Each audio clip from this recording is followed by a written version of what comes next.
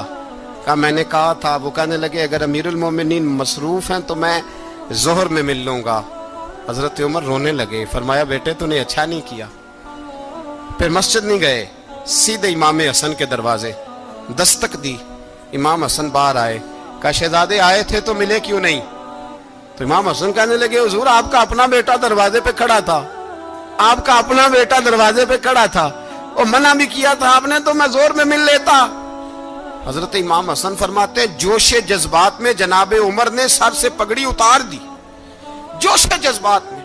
کہنے لگے حسن میرے بیٹے کا اور آپ کا کیا مقابلہ؟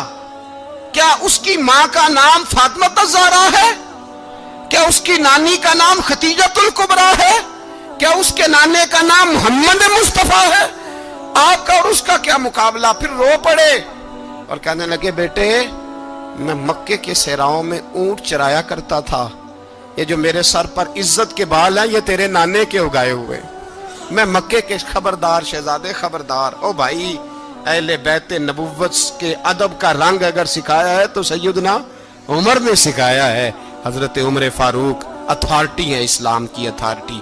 یکم محرم حضرت عمر کی شہادت ہے. یہودی بول اٹھا, کافر بول اٹھا. اگر 6 مہینے عمر دنیا میں اور رہتے تو دنیا میں کوئی کافر موجود نہ ہوتا. 6 مہینے.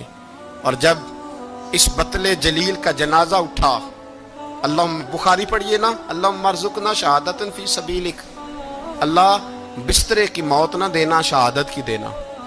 عمر شہید ہوئے, مسجد نبوی میں نماز پڑھاتے, اور جب جنازہ اٹھا تو مدینے کا پھر پیچھے جو دلیر بچے وہ مولا علی تھے.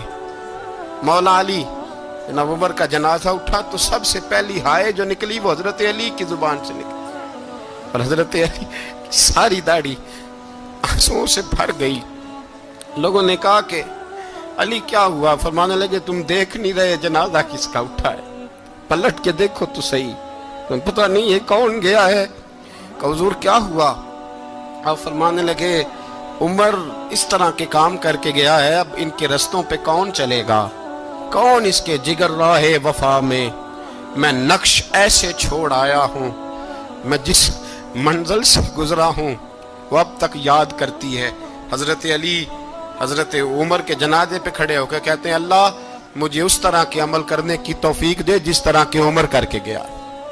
میرے بھائی بطل عزیز, بطل حریت حضرت عمر رضی اللہ تعالیٰ عنہ جو اپنی زندگی انقلاب والی گزار کے گئے.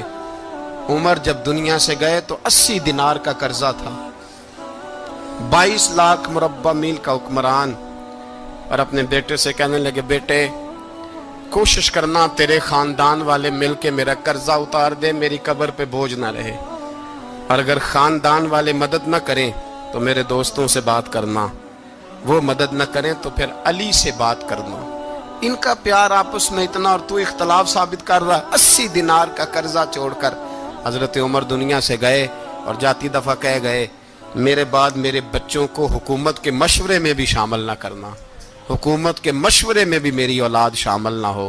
اتنا بڑا شخص اتنا بڑا رنگ دے کے یکم محرم کو جب عمر فاروق کا وصال ہوا تو بیٹے سے کہنے لگے اماں عائشہ سے جا کے کہو میرا بھی نبی پاک کے روزے میں دفن ہونے کو دل کرتا ہے.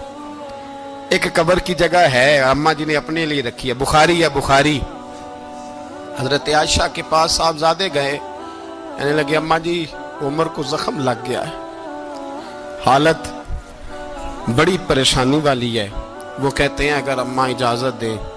سید عائشہ رو پڑی, فرمانے لگی کہ وہ اپنی قبر کی جگہ تو نہیں نہ کسی کو دیتا, پر عمر نے کمال ہی بڑا کیا, اسے کہو جاؤ گنبد خضرا میں قیامت تک جو مصطفیٰ پہ اور ابو بکر پہ سلام پڑے گا وہ تجھ پہ بھی سلام پڑھ کے جائے گا, جاؤ میں نے جگہ دی. اور اگر آپ نے ابھی تک ہمارا چینل سبسکرائب نہیں کیا تو فوراً سبسکرائب کیجئے, ساتھ ہی بیل آئیکن پر کلک کریں تاکہ مزید آنے والی ویڈیو ہیں وہ آپ کو وقت پر ملتی رہیں. اللہ حافظ.